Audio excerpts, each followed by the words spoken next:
podcast. 4 years ago, Ryan started this podcast with two of his best friends and me, Nick and Alex, who could not be here today. But we hope that next year all of us can be here. We started this podcast 4 years ago, and I'm very proud that we are here today speaking with all of you in person. This is something that we had no idea that the timelines would accelerate and get us here so quickly. We thought it would be like the next 10 years or something like that. So we're very grateful for the opportunity to be here today and speak with all of you. I'm really grateful for Emily here, which is Ryan's sister, to speak with him a little bit about what it was like growing up in a household with the UFO phenomenon and other fun adventures that they had. So thank you guys again for being here. I'm very proud of you, Ryan, for what you've done. And let's kick it off. Thank you guys again.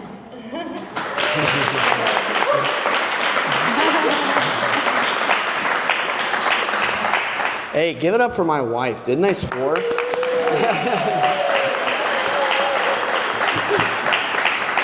We know she's all here for me. We were best friends before they got married, so. Yeah, well, whatever. She married into the family for this one. So, what's up? How are we doing? Good. This is really intimate. I'm digging this. But Best case scenario. Right, and we kind of had no clue what we were going to talk about until about 20 minutes ago. That's just typical Bledsoe style. We just kind of wing it as we go. And we thought it would be cool to take you guys on a journey of what it was like growing up with all this crazy stuff coming into our house. So, I mean, I don't know where you'd want to start. I wanted to start from the very beginning. Where did we first hear about the incident? So I don't think we've ever talked about this. Ryan, do you want to start? Like, what's the first thing? I think you've mentioned the first time you heard about it, but do you want to go over that real quick? Yeah, I mean, I've talked about it on the show sometimes here and there, but it's really a hilarious story to me. So when I was 13 years old, in the 8th grade, and my brother Jeremy was in the 9th grade. Yeah, so he was in high school, I was in middle school, my sister was in elementary school. So this was a weird year in my life where I would get home from school at like 2:30. My sister would go across town to be with my grandma. My brother would be in school for another hour. My mom and dad are off doing whatever. Junior's doing whatever. So there was a whole year of my life where I would come home every day and just be alone for like a solid hour.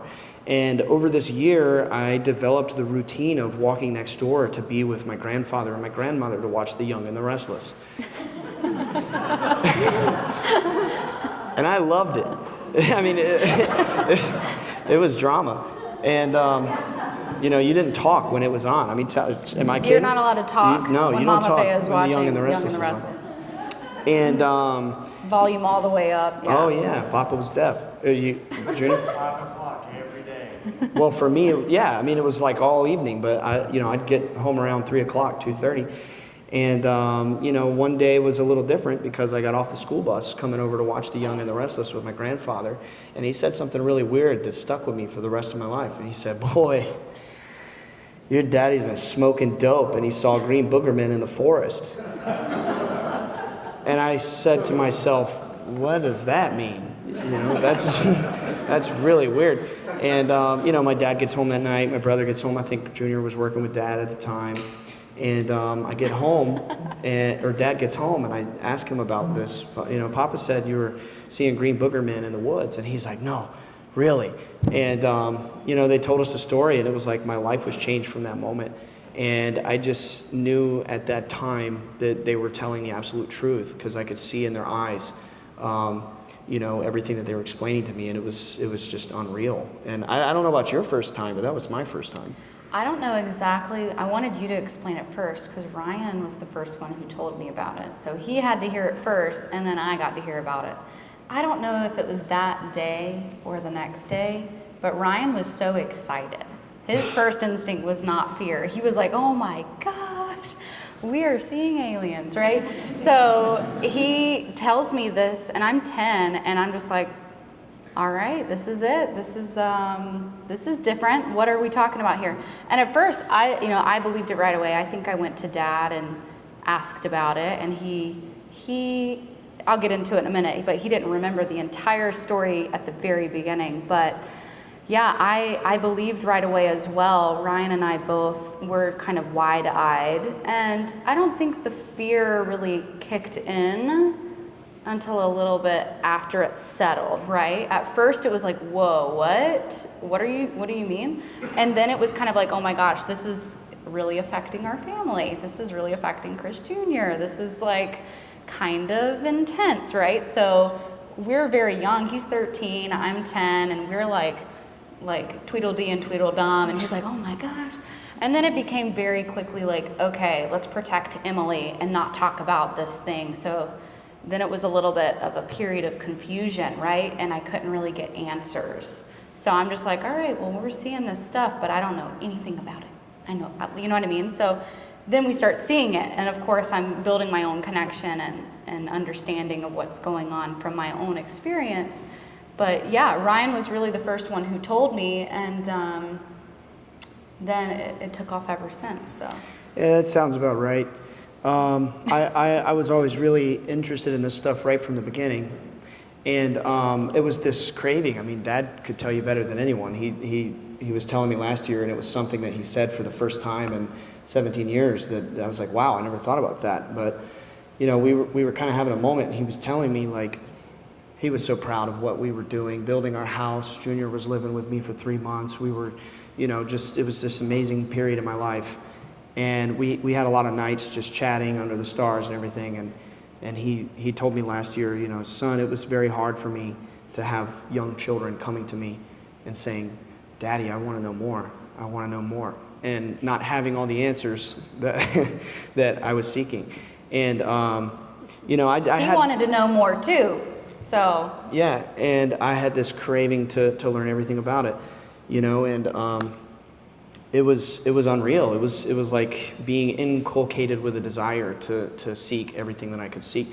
Flipping through my Bible, there's got to be something in here, you know. There's got to be some information here. Or going on YouTube, which had just come out the year before, by the way, 2006, and everything back then was this crazy Microsoft Word pasted music videos, you know, with Linkin Park over Dragon Ball Z or whatever was going on at the time. And it kind of became like a little mystery school situation where Mom was like, you know, we can't talk about this in the house. So me and the kids would sneak in secret to Dad's study, and we would talk about UFOs. And after hours, yeah, peeking through the blinds and like looking at them. You know, don't freak my mom out one time. She comes in and all of us are like on the couch looking through the blinds, and she's like, oh my, you know. Yeah, it was crazy. But what's important is, you know, when you're a child, you believe your parents. If you're 12, 13, 11, whatever, and your dad comes to you and says, son, I can fly, you'd be like, damn, I want to see. I believe you. But this was different than that. I believed him and my brother because of the look that they had in their eyes. But also, within a matter of days, we began to see for ourselves. And it was immediate. I mean, I'll never forget seeing all the lights in the sky and how they just, you know, we would, like she said, we'd be peeking through the blinds as a little family, seeing the orbs on the horizon, and we're like, what is that? You know, and he's like, I told you, you know, yanking me out of bed at 4 a.m, get up, oh God, I gotta get my jeans on, they're here, you know. Every night he's out there looking at the sky, seeing them, desperate for us to see, praying that we would see, and we would run out there, and it just became this this crazy event where, you know, we're all scrambling to get outside because he's like, they're here, I need you to see. And over time, this progressed to where we are now, which maybe we can get into a little bit later, where we're fortunate enough to be standing with crowds of 350 or more people, and seeing hundreds of orbs in the sky, and sometimes translucent beings come down with wings, you know, and it's been a wild journey, but yeah, I don't really know where to go from here. Quite the evolution. I kind of wanted to talk about how in that first year before Dad's regression, there was memory loss. He didn't remember everything. So we're wanting answers. We're seeing things too. What are we seeing, right? What is he saying? What is everyone saying we're seeing? Because everyone had an opinion about what we were seeing, and it wasn't always friendly. And so he couldn't remember things without getting headaches and passing out. And that by itself is kind of scary, right? Just that fact alone was kind of scary. and the fact that it was kind of difficult for Chris Jr. For me, he's sitting right there. He's my idol. I love him, and my wonderful parents are in here with us today. But I was 10, he was 17, and that's like an adult to me, right? I thought he was grown, and That's a big boy. he's a big boy. Like he's tough. He is tough, and he rides dirt bikes off of ramps, and he's crazy. And all of a sudden, I'm out in the backyard by myself playing on the sidewalk chalk, and he's like, "What are you doing by yourself? They're gonna take you." And that's scary, right? That by itself is scary, but the phenomenon itself, my experiences were not scary. And I say that with love because I have the most protective, best older brothers ever. But it just led to a lot of confusion, and my dad didn't remember things. And so we were all very quickly thrown together. We have to figure this out, and we're in this together, right? We're gonna research, we're gonna have each other's back, we're gonna experience and trust that we're safe, because that's all that mattered, right? So yeah, once we had that regression, Everything changed. everything changed. There was a lot more perspective. So that first year was really that pandemonium in our house, and things are happening in the house. There are shadow figures and beings and orbs in the home, outside of the home, and just trying to make sense of all of that, And there's this funny thing that, Dad's story is famous. The dogs were barking, right? He had this kennel in my grandpa's backyard.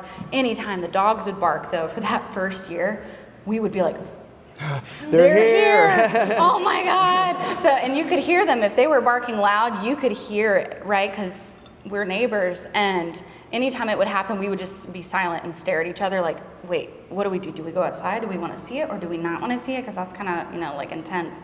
So it was just very weird, very abnormal, right? And so having that happen, and then going to school, and there's rumors and people pointing and saying all sorts of stuff, which of course got more intense when the documentary came out. But yeah, I don't know, like, I mean, it was crazy. we could go so in depth on one story. It's just, Picture this. You're in high school. You're going to school the next day, and your teacher pulls you up in front of the class and says, "Hey, I saw your documentary last night. You want to talk about it?" Oh, crap. I'm wearing a shirt that's, got aliens on it. Not thinking anybody would know anything about this. Telling a story, and everybody's laughing. And I'm like, damn, I don't have a chance with that girl anymore. But, it was embarrassing. It was really embarrassing. And then I go to my next period, third period or whatever, and my art teacher, Miss Warwick, she pulls me aside and she said, "I need to talk to you after class." I'm like, "Oh man, I'm in trouble. I sucked at art." And she had a newspaper clipping, and she said, "I saw in the Fayetteville Observer this morning about your dad's documentary. I thought that was really brave of your father to speak out, because when I was a little girl many years ago, my aunt and I were in the woods and we saw a UFO, and we never talked about it again because we were terrified of what, we didn't want to talk about it. And I thought that was really brave of your family." And I was like, "Oh, well, that was sweet." And it was a mixed bag of kids coming to me with their flip phones back then, with the the little 1 through 9 keypad, showing me a video of a light in the sky, saying, "What do you think about that?" I'm like, "I don't know, it's crazy." And it was just a whirlwind of things. And shortly after that, fast forward to about 15, I'm in my pajamas playing Fallout 3, just chilling on a Saturday or Friday or something in the summer. And there's a ring at the door, and I answer the door, and it's this guy from NASA named Hal Povenmire, and he's got a thing like this. A lot of these people in the intelligence community, it's like they don't have badges like on Men in Black. It's like this. They have a little lanyard. It's got their picture on it. It says NASA or whatever, CIA, NRO, whatever. You know what I'm saying. Air Force. Yeah, they've got all these different, they call them lapels. They call them lapels, right? He shows up, he's got one of these. He's like, "Hey, is this the Bledsoe residence? I drove 12 hours from Cape Canaveral. I was hoping to speak to Chris Bledsoe." I was like, "Mom, NASA's here," that kind of situation. Guys, we are so excited to tell you about our first brand deal with Stigma Hemp. We are so pumped to be working with them. These people are amazing. We've been working with them for a couple of months now. They have an amazing product. It's a family-owned business, and we really, really believe in the product. Ryan, tell them about some of the products that Stigma got. Yeah, so they got these delicious THC teas, seltzer waters, gummies. I would personally say they're the best gummies I've ever tasted. I would in too. my humble opinion. And that milligram is just that perfect dose to have a good night without all the the freaky thoughts that gummies usually bring. No, but seriously, it's a great product. Josh is a great guy, the founder of Stigma Hemp, and I really am excited to partner with them, especially knowing that he is personally very interested in UFOs and the UFO space. And I just couldn't be more excited about it. Yeah, guys, they have CBD, they have THC, they have capsules, they have gummies, they have drinks. They have these awesome CBD and THC drinks that are 0 sugar, 0 calories, 0 alcohol. It's just pure either CBD or THC, and it's all in like relatively low doses, so it's manageable. It's a really, really good product. We've tested it ourselves Many times. It's fantastic. They even have like sleepy time stuff that has melatonin. We really, truly, actually love this product. It's amazing. So we got a little special offer for our listeners. Yes, we do. Tell them about it, Ryan. Go to stigmahemp.com and use code BSS at checkout, and you'll get a nice little 30% bump off your price there. And, get you some tins of gummies and just have a good time with them. Stigmahemp.com, code BSS. Get that. And I was there too, by the way. and I was there when he showed up. yeah, and next thing you know, he's coming dozens of times over the years, and we're going to school. We're tired the next day because we've been up the night before talking with NASA. Keep it a secret. Yeah, they're like, don't talk about that we're here. And at school, everyone's like, oh, you're crazy, right? We don't believe you. So we're not allowed to talk about this validation behind closed doors that's happening. So it was a little bit of the compartmentalization that was going on, right? Who am I when I'm in this room versus at home? And I think that's actually been a good thing for us, learning to manage, and not in any fake way, right? Not like that we were fake in any situation, but just learning how to observe and connect with people, and understand how to read the room a little bit. But yeah, NASA literally showed up at our door. It was crazy. And He loved Chinese food too. Yes, he and did. we always ate Chinese when Hal came over, every time. And he always slept in Ryan's bed, and he had to sleep on the couch. Well, it was offered. Or Chris Chris's Jr.'s. bed, I yeah. offered. I thought it was exciting. And he was the goofiest guy. He would say weird stuff like, I'm going to send you a bucket of monkey vomit. Just like as a joke, like so silly. Yvonne doesn't trust was a me because troll. she thinks I'm a damn horse thief. Yeah. We'd be... He was the silliest guy. He said, your ears are weird. We'd be riding in the car searching for tektites in the woods, and go to the gas station to get a Gatorade. He'd drop a penny on the table and just troll the cashier. This is so special. It had your name on it. You're such a beautiful soul. I wanted to give you this present. And they're like, It's like a nickel. He was a crazy character. And I wanted to give a special shout out, even though I don't think he's in here right now. I see Darren though, to the Monroe Institute. I don't know if any of you guys caught Paul Hynek's workshop. He's here. He's the CFO of the Monroe Institute, which is a very special place that I also wanted to talk about later. It was this gentleman from NASA who first came. His mentor was Paul Hynek's father. So, the more you know. Cool connection there. Yeah, well, shout out. So, let's go to Jim. Jim, do you want to take it away? I don't know. Like, Jim's an interesting guy. He's all business. He's very serious, and then he's not. He's also super goofy. I did want to say before we moved on from Hal that just in honor of him, because he did pass away, he very quickly became such a big part of our family. Once he realized we were telling the truth, he was part of the family, right? And he came around and was definitely there for my college graduation, my birthday parties, like Thanksgiving and all of these things. My recitals, Yeah. my big recital, like he was like a grandpa, right? And I just want to say that when I was young, when I was little, he always worked with children, actually, troubled children in prison, like juvie and all of these places. And he took to us and very like discreetly, I think, tried to encourage us, even though he was telling us we couldn't talk about certain things. So I always admired that. He was a little bit of an angel. But yeah, Jim comes and he is this big bad guy that people are like, oh my God, you know Jim Simivan, that's kind of insane. And he's the kind of guy who would come to our house and say, invite all your friends, and I'm going to tell them that this is legit. And so... Yeah, it was crazy too. I mean, he was like this really high-profile guy in the CIA, overtly retired, and you know, I would ask him all kinds of questions, like just you know, is the Illuminati real? You know, and he would clam up and he would smile and he would say, "You kids are crazy. You're gonna end up in prison." Just joking, you know. He was hilarious, and I love pushing his buttons. Anybody in these intelligence communities, I love pushing their buttons. You know, you've got all these secrets. I don't care. Let's ask questions. It makes them smile. They love it. Push the envelope with Jim. They love it. Yeah, they think it's hilarious, and he really was a transformational point in our journey because, you know, we haven't talked much about the experience of everything, only our perspective, because it's what we wanted to focus on, you know. But when Jim came, it was a pretty big overt message of basically the CIA acknowledging its involvement and researching us and taking us very seriously.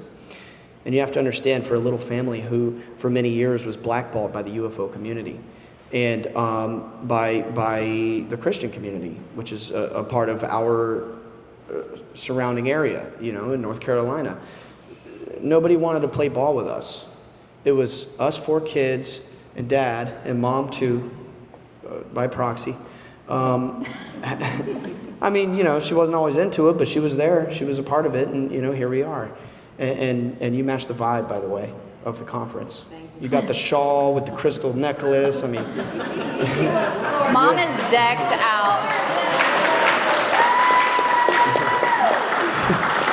She's having a blast. We cannot keep tabs on this woman. Yeah. She is talking to every person at this conference. And so is Chris Jr. We thought he would want to hang out with us. Yeah, we see him twice a day. He's everywhere. He's having man. the time of his life. He's running this game. So But that's been special. yeah, Mom, you're dazzling. And so back to Jim. And what was I saying? I don't know. Jim brought our friends over. Yeah, he was just the kind of guy, like, oh, I know what I was saying, bear with me. If you've heard the show, you know the drill. But he would, you have to understand, from our family's perspective, nobody wanted to play ball. Because the UFO community said, you guys are too religious, y'all are nut jobs. And the people in the Christian community was like, you're possessed by the devil, you know? Well, where do we go, right? Yeah. Nowhere. But then people came knocking. People from NASA, people from the CIA, people from the DOD, they still do. Some of them are here. And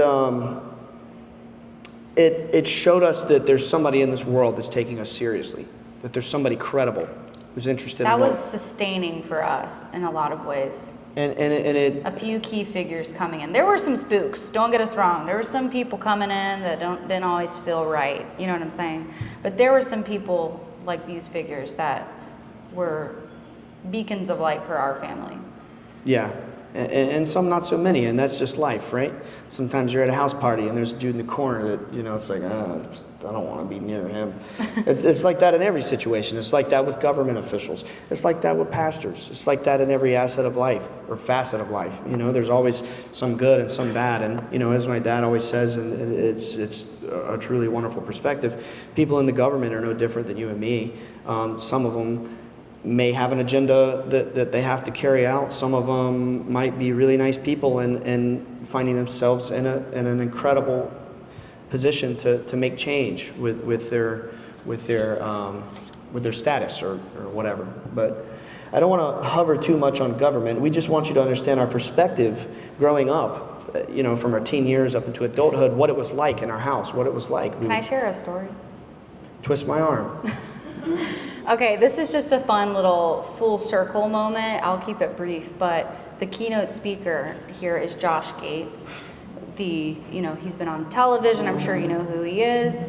I realized I went to see him speak. It was the only thing I have seen because we've been busy, right? We've been busy doing stuff.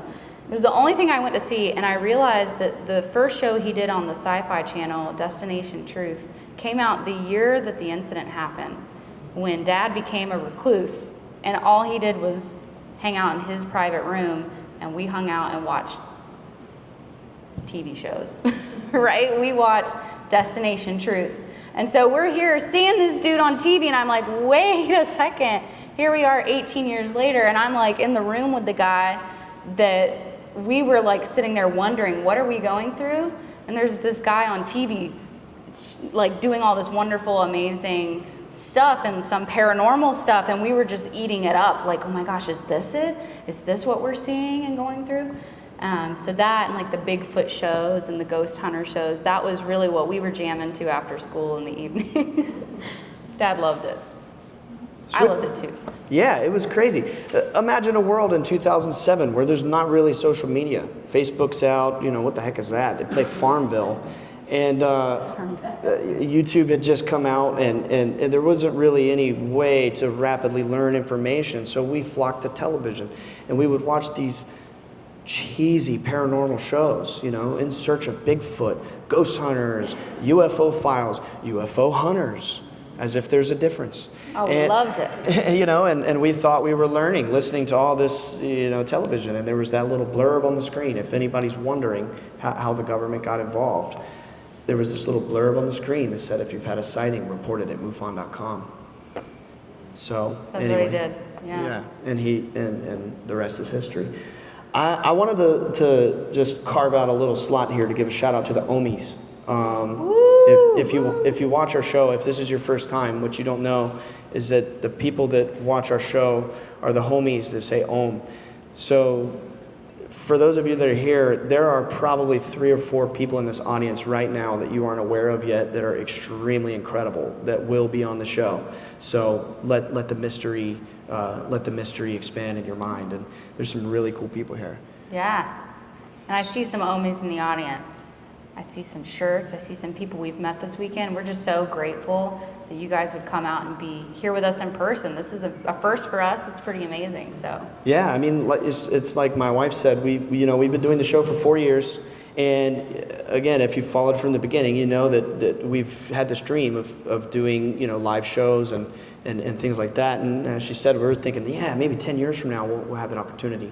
So another special mention. I never thought we would be here, right? Like doing this kind of thing, being here and being accepted and being welcomed with, I'm looking at all these lovely faces. Everyone's just so wonderful, and the energy is great, and the whole conference has been great. And I was a little bit anxious about it, if I'm going to be honest, a little bit anxious. Like, what's going to come up for me emotionally when I'm talking to these people asking me questions? And we've had a lot of growth, and I'm sure we'll talk about that a little bit, because I think it adds hope and encouragement to everyone else too. But if I'm going to be candid, I was a little anxious to come, and it's just been the best experience. So yeah.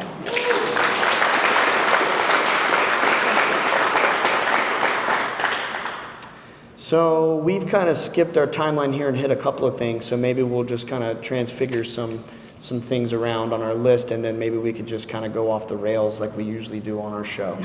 So my sister was kind enough to put me on a track here and write down some things that she thought we might want to cover. So it seems like you wanted to talk about Tim at your homecoming, which is hilarious.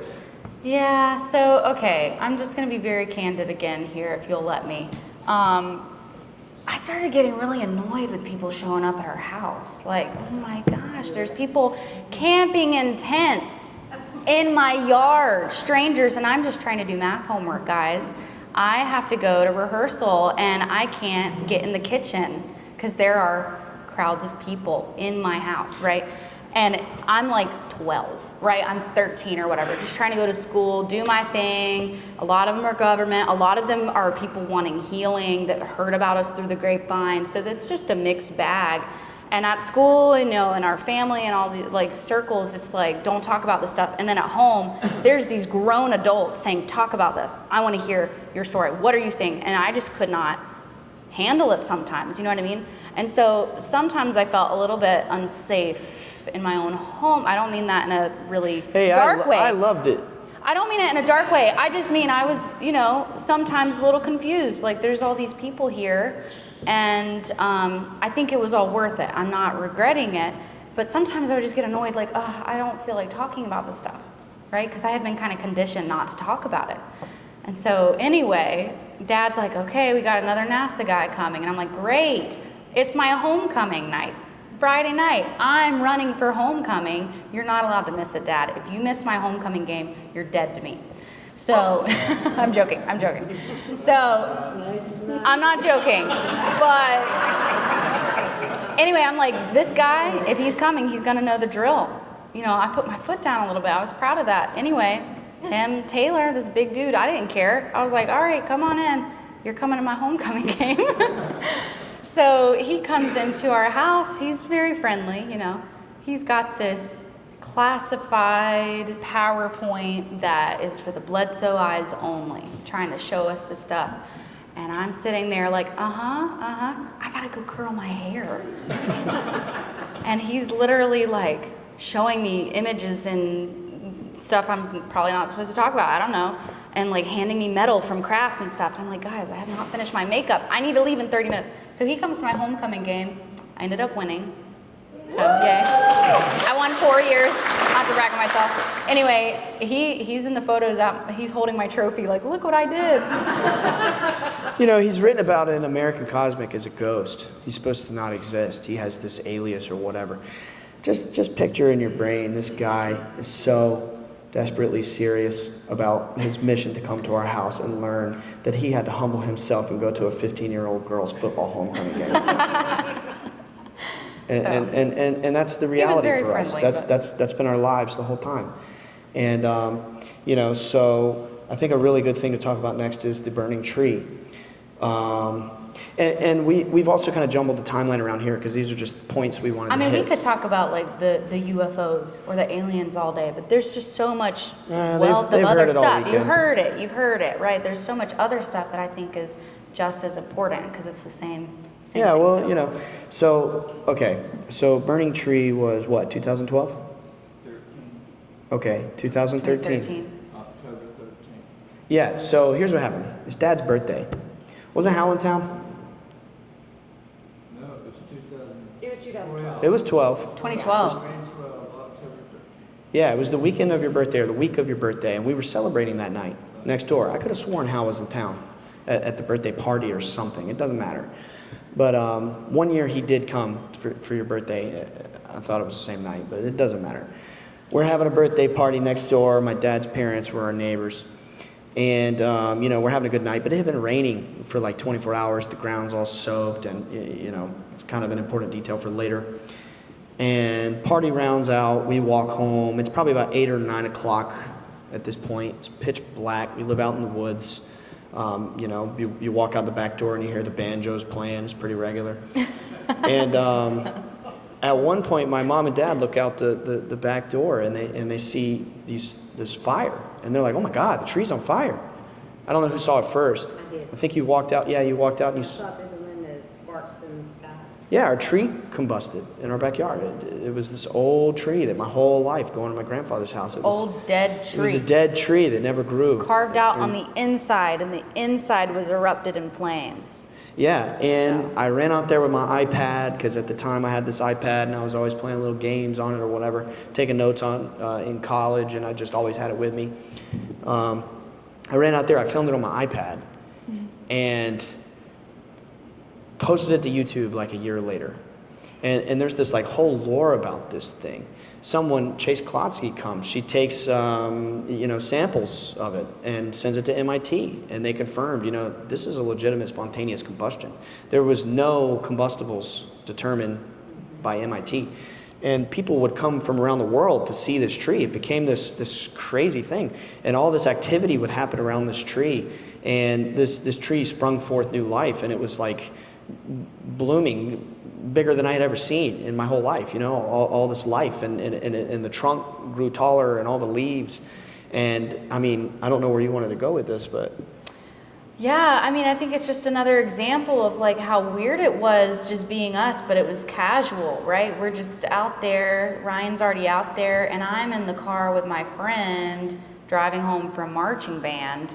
He's taking me home from marching band, and I'm like, I don't talk about this stuff with my family because it's, weird, right?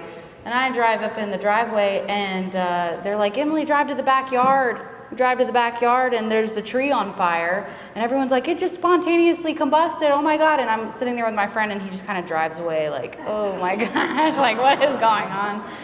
And so it was always trying to hide it, but just so much going on, we couldn't really do that. So. It was crazy. Our friends were afraid to be outside in our yard. They thought they'd get eaten by Bigfoot. They thought, someone would come down and take them away. Ryan's friends made him walk with him to, we'd the car we'd be night. grown men, 22 years old. I got to walk them in their car. They're scared. And, he gets in the car, and I see an entity run by out of the side of my eye, and I'm like, oh, crap, and I hope they didn't see that. Just stuff all the time. I mean, that was reality for us. I don't think people, it's one thing to hear the story. It's one thing to look into Dad's eyes and see the kindness that emanates from a very deep place in his smile, and that he's telling the truth. But it's another thing when you learn the perspective of us children and you realize exactly how deep this thing goes, and the reality of what we were experiencing is there is nobody on this planet other than the 6 of us within that home that really knows the gravity of what was going on there, the tens of thousands of spooky experiences that we have witnessed. We'll be sitting at the dinner table, and the dog walks up to the table.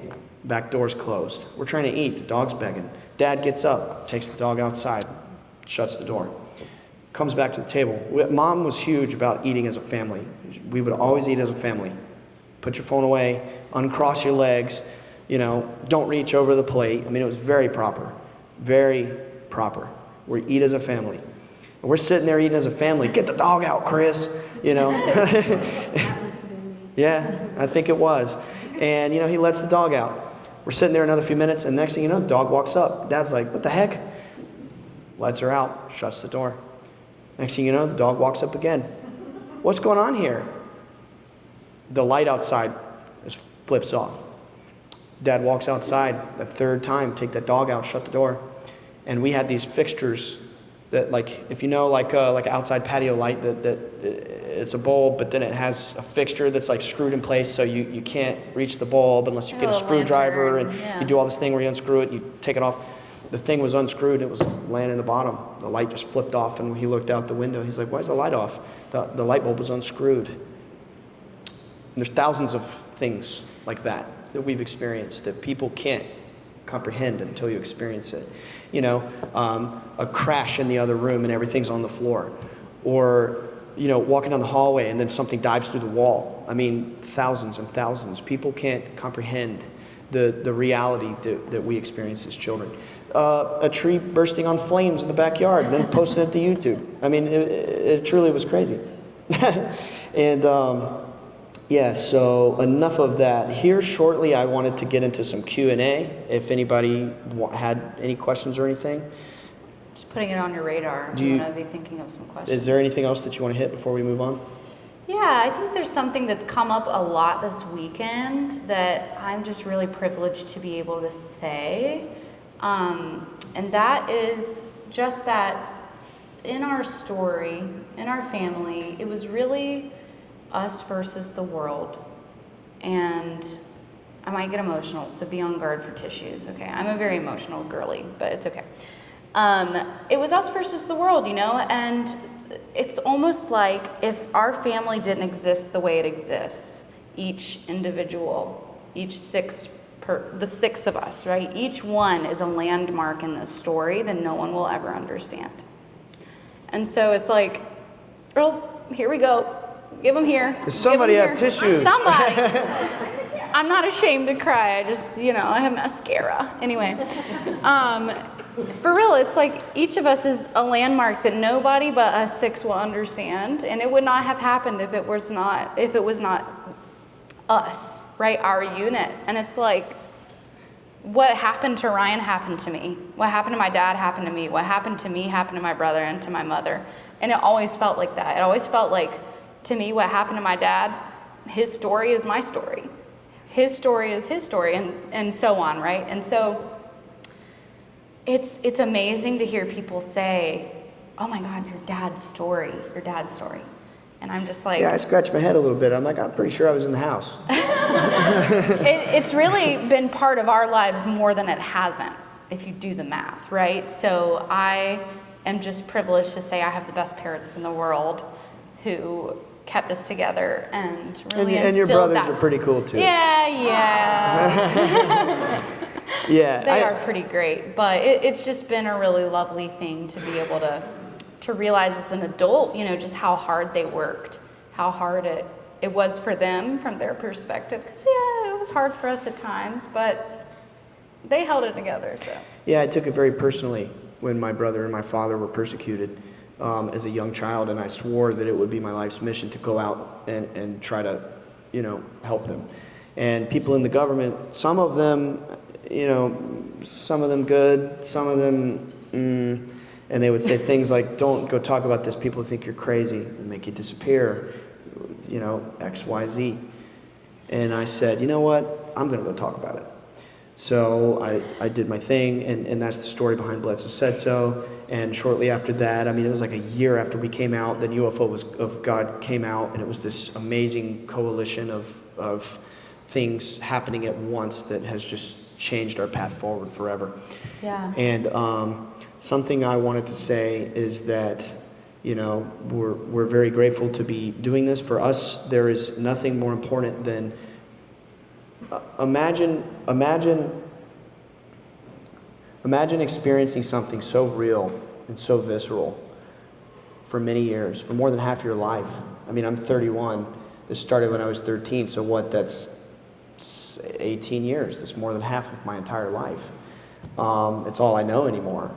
And imagine experiencing something so viscerally, and then you look around and you see people around you and they have no clue about the UFO. Or you have people that go to church even, and they say, oh, well, I don't even know if I believe in angels. What? You read this and you base your whole life on this, but you don't. But the point is, it's not to knock anybody who's religious. It's not to knock anybody who's into UFOs. The point is, from my perspective, viewing individuals not knowing what to believe, not knowing where to look, not knowing how to connect with something that's beyond the physical, having the understanding that there is something that is really there. And then there are implications if you know that there is something that is really there. My friend Darren could tell you very well, as they teach at the Monroe Institute, that once you learn the truth that you are more than your physical body, and you experientially realize this fact, you receive a knowing within. You awaken to a greater reality where you say, okay, if I am an immortal, infinite being that truly never dies, and there is one unified consciousness that exists in some dimension that is beyond my comprehension, that is aware of my every action, and we are all equally connected to this one thing, doesn't it matter how we treat other people? Isn't there some sort of vibrational consequence when I do a harmful, because thoughts are things and thoughts have wings, right? Isn't there a harmful thing that happens in reality when I even think a harmful thought towards another individual? And that's the point of the UFO. It's not about, oh God, I can't wait to take a cruise in a TR-3B. Who cares? What good does that do for you? I could ride a Porsche and go probably just as fast, because it's real. You know what I mean? TR-3B, not so sure. You know what I'm saying? Get real. The point of this is a spiritual journey. It's about understanding the implication of all of this. We can talk about Area 51. We can talk about exotic tech. I don't care. God created everything. Something up there intelligently manifested this into existence, and your actions matter. There's a consequence when you think a harmful thought even. When you harm somebody, when you steal somebody from somebody, when you cheat, when you do something terrible, and in your mind you're thinking, I'm going to do this terrible thing and I'm going to get over on them. Well, shame, because that's going to come back to you later, because that's the fundamental makeup of the universe. And this UFO thing has greater implications that I think my dad really is concerned about teaching from his experience. It has nothing to do with, let's talk about craft. You know how sickening it was What being it a child? looks like, what are the specs? Yeah. We're like, What do you mean? It had messages. Yeah. They're like, tell me about the craft. Tell me about the being. I want to tell you what it said. what it made me feel, how it changed everything for me internally, what it's doing, the healing it's bringing. That's what matters. So, I mean, it's cool to know what it looks like. You know, it's cool to see something. It's okay to ask because you want to see, right? It's cool. But like, really, why? Why? Anything we want in life is because of what we think it will make us feel. Anything you want, your desires, your deepest dreams, they exist because it's what you think it's going to make you feel. So if you want to see a UFO, why? Why do you want to see it? Because fundamentally, from the bottom of your subconscious and your psyche, there is a part of your little brain that's twitching and it's saying, I know there's something deeper. I know there's something up there that I'm seeking an experience with. It's a connection to something that is unknown and immaterial. And that's the whole reason people are into UFOs. And there's so much disinformation out there. People think it's, Pleakley from Lilo and Stitch, or they think it's Xenu from Scientology, or whatever the hell. But in their mind, they're so concerned that there has to be something that's real. Well, just like the mystic would say, like my friend NEXT would tell you very well, is that a mystic would be open to many perspectives, but ultimately, take that narrow path to understanding, what is real. And anyway, enough of my rant there. We could go on and on. Yeah, the point is there cannot be so many conflicting truths. The reality here is this: it is spiritual. And for many, many years, we were mocked for saying this, and we were ridiculed, and we were laughed out of town. Get the hell out of here, you're freaks. And now, We still get kind of joked on by a lot of the community. and now, about that, so. everybody wants to talk about consciousness. I love it. It's time. We are finally in our time that we were meant to be in. It's our time to exist and to be free and to tell our story with, and I think everybody's ready to catch up to this concept.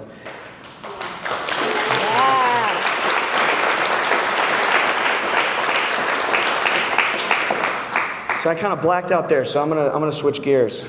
Sometimes when I do weddings and public things, I black out and oh crap, what am I saying? Context for the weddings. Oh He's an yeah, officiant. yeah, I officiate weddings. Hey, I'm a reverend, guys. It's $50 online in North Carolina. I wanted to switch to Monroe really quick because this is important because Alan Evans wanted me to talk about this because I'm going through the process of becoming an outreach trainer with them, and I'm really in love with the Institute and what it's about. And part of my family group here, there's a trainer here that we just had a very special event only 2 or 3 weeks ago where we did a private gateway experience, and it was an amazing first ever collab. I wanted to say for anybody who wants to have the scoop on Monroe, I'm not going to go all into the specifics and the details because I have probably 8 or 9 episodes about that you could check out, but I wanted to tell one more story, if that's okay, if we have time. I don't know if we're running out of time. Where's my friend who... We're 8 minutes left. Oh, okay. Well, then I'll make it quick. My wife, Jennifer, when we started dating, we had been together at this point for 2 years, and she believed, I want to see. And she's, calling her mom, come over, you got to meet this guy. He sees aliens or whatever. And her mother was always into ghosts and psychic material she's a huge fan of, what's his name? Josh Gates. She's a huge fan. Josh Gates. And, and she's always been into the paranormal as a child. She was open and she was ready. And for 2 years of being together, she never saw anything. And it frustrated her. And she thought, I don't belong here. Maybe this isn't for me. I don't deserve to be in this family. And I was saying, no. It's like my dad always says, it's not your time. You will when it's your time. They don't want to freak you out because these beings observe a free will. Imagine a mind that exists in a realm that sees our little world like little pieces of film. And they can arrange them in different perspectives, and they can see the past, the present, the future, in every direction of reality all at once. And they can see it all, and they can say, okay, at this precise millisecond when Yvonne is turning away to, take a puff of a cigarette or whatever, she'll bend over to do something and she won't see, and this huge flash will happen and 83 other people will see it. They think like this. Actually, I don't even know. I think it's even deeper than that. I think that they in some level, my dad would probably tell you, if you asked them nicely, that they probably suggest even for you to do these things, that they have an influence over the thoughts that are placed in your mind, and they kind of pull the strings in all of reality. They're very, very magical beings. And my wife was so frustrated because why can't I see I don't belong here? These thoughts are swirling in her mind. And my friend Jim Simivan and a couple of other people that are CIA peeps, Colonel John Alexander, etc., they start recommending the Monroe Institute in 2015 and the Gateway tapes. My wife starts listening to the Gateway tapes. Her grandfather just passed. Within a month, she started to have profound dreams of her grandfather. And then she started to have dreams that she was sitting out with my father in the yard, seeing lights in the sky, and they come down. And then it was within a matter of days she started to see orbs. And the whole point is that when she began this process, that it opened a doorway, I believe, for her to begin to experience spiritual things. And I just wanted to say that if you are the kind of individual who, there's two layers to this in my mind, that there's the heart layer, which is you have to be a kind and compassionate person. Otherwise, the phenomenon will flee from you. You're not ready. You don't have anything to do with this. You're not on the vibration. The vibration is... It has nothing to do with worth. It's just about where you're resonating, right? It's about your choices and how you emanate into the world. And then the other layer is, okay, I have a potential. I have maybe an inkling or a kernel of psychic ability. I just wanted to give a little shout out that the Monroe Institute is a place where those kinds of things can be explored very safely. And the Psy Game's coming up too. Oh yeah, and I wanted to hit that too. But let's quit rambling. I think we're running out of time here in a moment. Do we have time for any questions, or are we getting evicted? Are we evicted?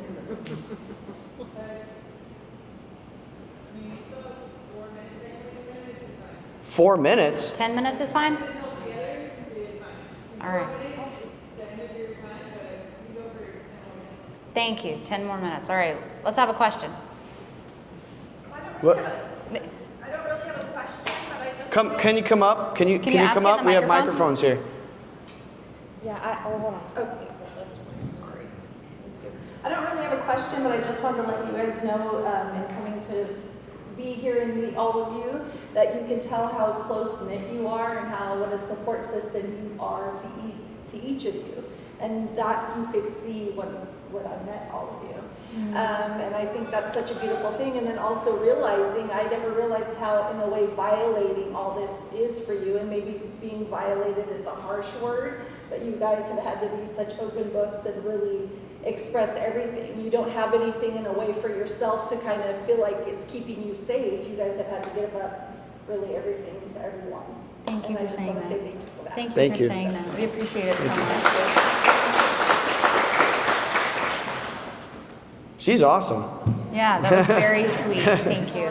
I need that written down somewhere to remember. Hey, no pressure. You got to follow her act. Okay, go for it. So you were talking about how early on you guys had like weird stuff would happen in the house, like almost kind of poltergeist-y stuff. Yep. Can you talk a little bit more about that, and does that still happen? Like, why do you think that happens? Because I've heard that other folks experience that, and like in other cultures, you would think again, like, oh, there's like demons or ghosts in the house. Like, why?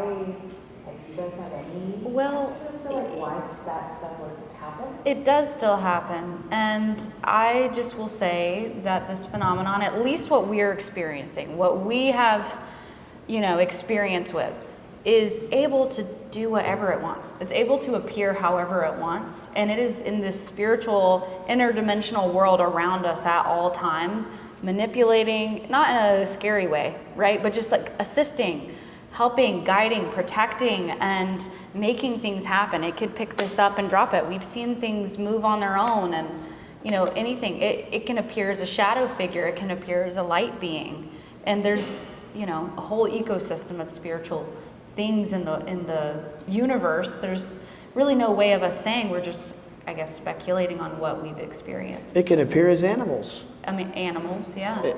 It can. Or a truck, a mysterious truck driving in the driveway that did not exit and never was found. Things Check like this that. out. Not many people know this story. And Dad, if I butcher it, come on up. No, it's not that one. It's That's in the Mom's book. They can story. read that one. This is a uncut gem that most people don't know. Dad was working on his trailer, or my uncle's trailer, in the yard, and he's a very talented mechanic, and he was looking for this certain, what was it, a bolt? Yeah, it was, Do you want to tell it? You don't have to. you can tell He it. was looking Okay. for a nut. He was looking. The boat trailer axle was broken, and I welded a new hub onto the trailer axle and misplaced one lug nut. He Well, let me misplaced one lug hold nut. on. Let me say it for the microphone's sake. 100 degrees outside, and I was broken. I'm going to say it just so the people at home will hear it in my microphone here, because they can't hear you. He was looking for a certain little object, like a bolt lug or a nut. nut that would finish the job, and he couldn't find it anywhere. He's all on his hands and knees searching the grass, and then all of a sudden he hears a clink. One fell right out of the sky, bounced off the trailer, and landed in the grass. And he had the exact little nut It's that he needed. humorous, right? This Yeah. is joyful. These experiences are silly. Wake up! That's what They can do anything to our reality. They are magical. Thank you. They are wonderful. All right, one more. Oh, this is my dude right here. I know. Hello, everybody. Hello, Hey. Bledsoe family. Birthday bud. What's going on? Contact in the desert. So that angle you were talking about earlier, I think is a very potent concept. How you're saying a lot of people are really interested in the nuts and bolts aspects of the craft and who these beings are, but not a lot of people are talking about the spiritual aspect. I mean, a lot of people are, but We're starting to. they're starting to. And what you talked about you consciously thinking about how you treat other people, how not stealing from other people, how you have to adjust your personality interaction with other personalities. If everybody could get to that level at the same time, that's how you change planet Earth. That's how you cultivate the consciousness. And I think that's probably the strongest reason why these beings are appearing. So like, if they appear and the byproduct is you or other people interacting better on the face of planet Earth, you're literally raising the consciousness vibration. So I guess my question to you, or if you've ever thought about this, is because this is real, there must be some type of mechanics behind it. I'm not saying it's mechanical, but there's a process behind it. And I'm wondering, or if I want your insight, if them appearing plus the way you act by treating other people, if one's a function of the other. And if that is one of the main reasons why they're showing up, to get us all to act like what you're saying. I'm going to be honest with you, Dedrick. I didn't fully understand your question, so I'm just going to riff it. I believe personally that it's all about the 7 Hermetic laws, and if that's funny to anybody, look it up, and your eyes are going to go, they're going to go huge. And I believe that these are the fundamental laws of the universe, and everything is vibration, mental. Everything exists within the one mind, the one unified consciousness, which we would call God. A lot of people get really iffy and prissy about the word God, and it freaks them out. I think that's ridiculous. I think that, the Hindus talk about God, or the Muslims talk about God. Everybody in the world talks about God. They're all imagining the same thing, which is some higher being, And I think that there are things beyond our physical comprehension that are not bound by material reality, and that because of the fact that there is because as the ancient sages talked about since the times of Egypt and probably beyond, that the universe is mental, that the universe is a mind, it's consciousness. There's one consciousness. And you could think of us like little thoughts within that mind, or as the Hindus would say, Brahma is asleep and we're all dreams we're all characters within the dream of Brahma. We're all a part of this mind that is God, and we're all little fractal beings that exist within this mind. We are fractals of God. We all, if your mom and dad get together, they have a good night. Next thing you know, they're strapped with a baby 9 months later. And your DNA it's real. It's science, people. And you, well, someday. But, your DNA is 50% of both of your parents. And it's the same thing with the spiritual. It's it's like you were telling me the other night, you're the single-celled organism, and then you're receiving the light from the stars over millions of years as we're evolving. And, if you believe evolution is real, I mean, you could take this angle from any angle that we are, as Carl Sagan said, we have star stuff. We are fundamentally a fractal representation of this most high being. It is God. You can say consciousness, I don't care what you say, don't get prissy. you know? It's just the knowing inside that there is something there. It created the UFO. It's a fact, you know? But to try to answer your question, which was so eloquently stated that I got lost a little bit, I think that these beings have a technology that is thought, that It's consciousness technology. it's consciousness, that it's as Jim Semivan, this very high level figure in the CIA told us, that they know, those inside, you know, everybody's like, you know, secret programs, special access, it's, you know, they have all this crap out there. When you really talk to the actual people who have the keys to this subject, it's a different experience than what you see on TV. Most of it's garbage. I'm sorry, it clicks. It's clickbait, you know, and it's programming. It gives you fear, and they hold that over you. But what they know in these agencies is that there is a spectrum of psychic existence, that you know, you go from rocks, which are probably having very low level vibrations, or, you know, even crystals, right? They have vibrational consciousness, up to plants and animals, and then you go up to humans, and then you go beyond that where you're not even physical anymore, and you're not so much physical, and you're more spiritual and immaterial. And you can, as Jim Semivan personally told me, what they believe in the CIA with their very limited knowledge of the phenomenon, because they're not experiencers for the most part, they're a bunch of eggheads running around comparing notes, coming to Chris Bledsoe saying, so tell me more, I'd like to take your knowledge to the Pentagon and brief this colonel and this general. They're not experiencers, people. They're just speculating with high-tech equipment, and that's reality. But what they believe in the CIA is that it is a spectrum of emanations, psychic emanations in existence. And they believe that the lady that my father has seen is a race of being that is like a god or goddess, godlike, that manifests reality with thought alone. So does that answer your question? That I don't think that there's no, and I think because of this they can manifest as metal. And maybe if you took a very fancy machine and you saw this orb, which if you've ever really seen one up close, like 2-3 feet away, it looks like, if you've ever been a fan of like H.P. Lovecraft or anything like that, I'm a huge nerd about it. They explain things as eldritch, that when you see it with your human eyes, it's like, oh my God, it baffles your brain and it shocks your psyche and you can't comprehend what you're seeing. That's what it's like seeing the phenomenon. And it almost seems like plasma. So I don't know, maybe you could speculate, okay, the orb is made of plasma. I don't know, I don't care. I care about what it has to say, Right. which is be humble, be kind, there's a new way of thinking, and there will be peace. And there's going to be a new knowledge, and that you know, we're going to shift into the age of Aquarius. So. Thank you. Before we end this, because we're out of time, is there anything Chris Jr. wanted to say? Not really. Okay. Y'all did a killer job. Thank All you. right. Well, we love our brother, we love our family, and everyone here. Do you want to end it with a bye, guys? Yeah, please. Bye, guys. Bye, guys. Thank you. What up, homies?